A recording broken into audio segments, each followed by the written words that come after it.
Today we're moving on to step 5 of the 6-step process for learning how to produce radio-ready music in GarageBand, laid out by Colin in the YouTube channel called The Band Guide. This step is called Effects. Let's jump in. We're going to start by setting a room sound. Now to do that, I'm going to use this reverb knob. I often use this ambience knob, but the reverb knob gives us a little bit more control if you want a slightly longer delay, and I know I'm not going to need both today. So in order to do that, I like to...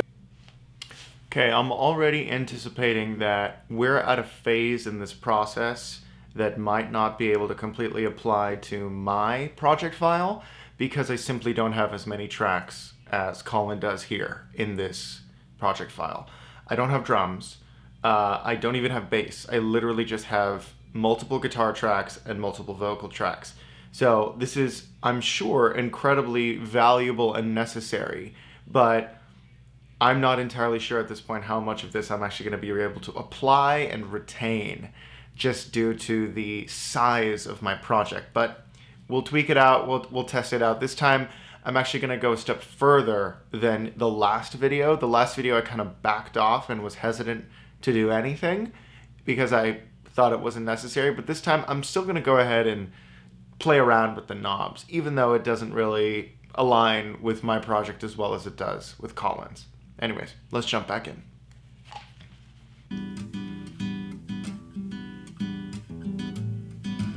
Woo!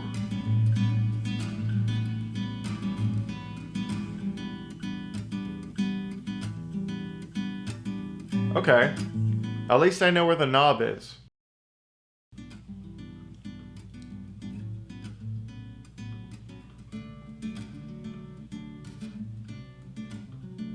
Ah, okay, now we're getting something.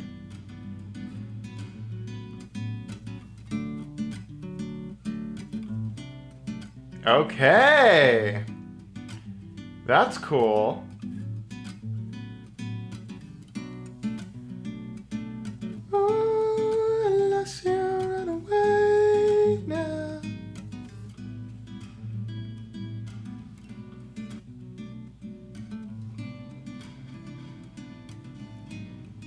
Interesting. Bring my life.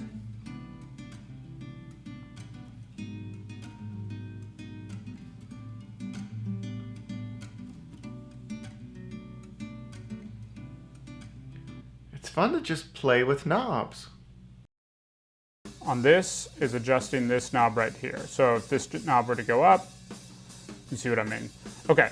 Okay, see, that's a little bit confusing because from what I've gathered, what he just said is that this entire thing designs this one knob. So we're essentially just entering this knob here, like that. What's confusing to me is that this says master, which to me means the entire track. So I'm not entirely sure. I assumed that I'm literally affecting the entire song and not just this one track whenever I'm in the master zone, but I guess I was mistaken. So right now they're identical tracks. We're going to go down here. I'm going to set a tape delay on here.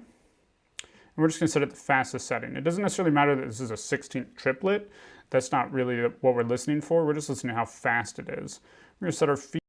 A lot of what he's saying is going right over my head because I mean, I love how intricate and masterful he is over this process, but I'm not completely understanding all of it.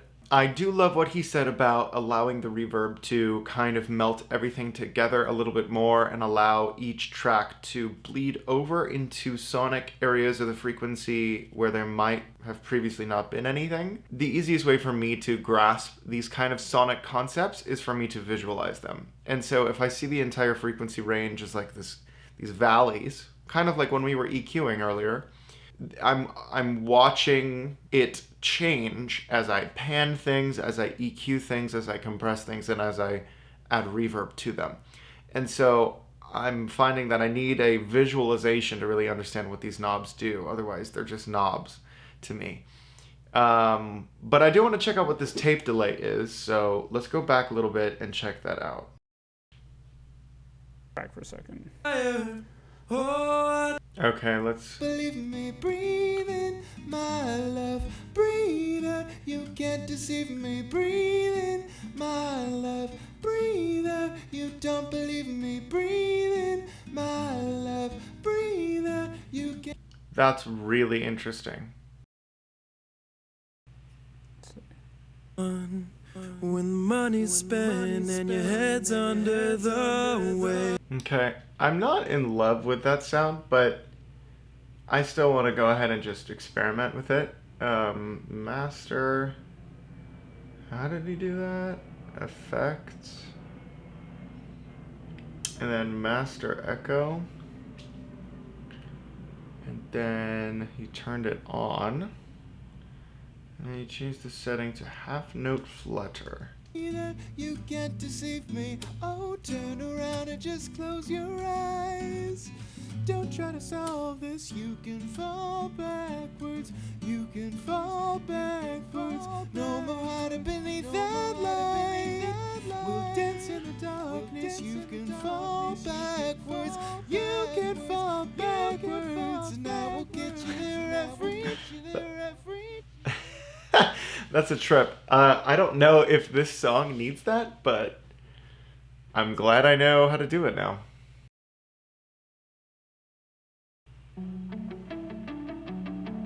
Ooh, that goes really well with that part already, just that default setting. I'm going to scale it back, because right now it's pretty prominent. Okay, let's see what happens.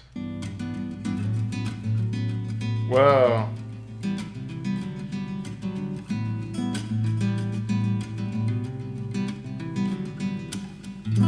Whoa.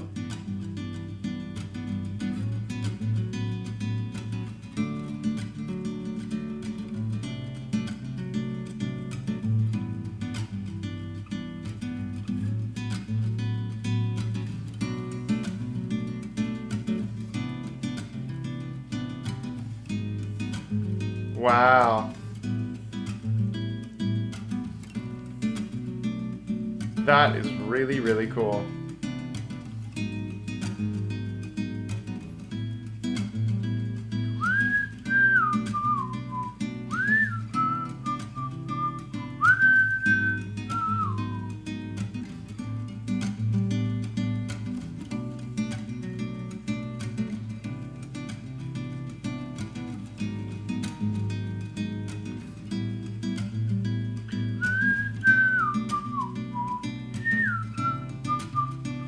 That's cool, dude. I can dig that. Not sure if this song needs it, but a lot of cool things. Higher, higher, oh, I'll take you higher, higher, oh, my love. Higher, higher, oh, I'll take you higher, higher, oh, my love. Okay, well, that was cool. Again, I think a lot of this would make a whole lot more sense if I had more tracks, but I'm just gonna keep, at this point, I only have one more video left of this series, and so for the rest of this series, I'm essentially just gonna be playing around with the different knobs that he's talking about, just so that I've been there and that I've touched them and I've heard what they do. So I'm a little bit familiar with them, but I'm not entirely sure how much of this applies to me where I am right now. It's gonna take me a minute, but getting familiar with all this stuff is something I enjoy doing, even if it takes 2 months to do initially. Anyways, so that's it for step 5 of the 6-step process for how to produce radio-ready music in GarageBand, laid out by the band guide. Thank you for watching, and next week we will finish the series with step 6, automation. I'll see you there.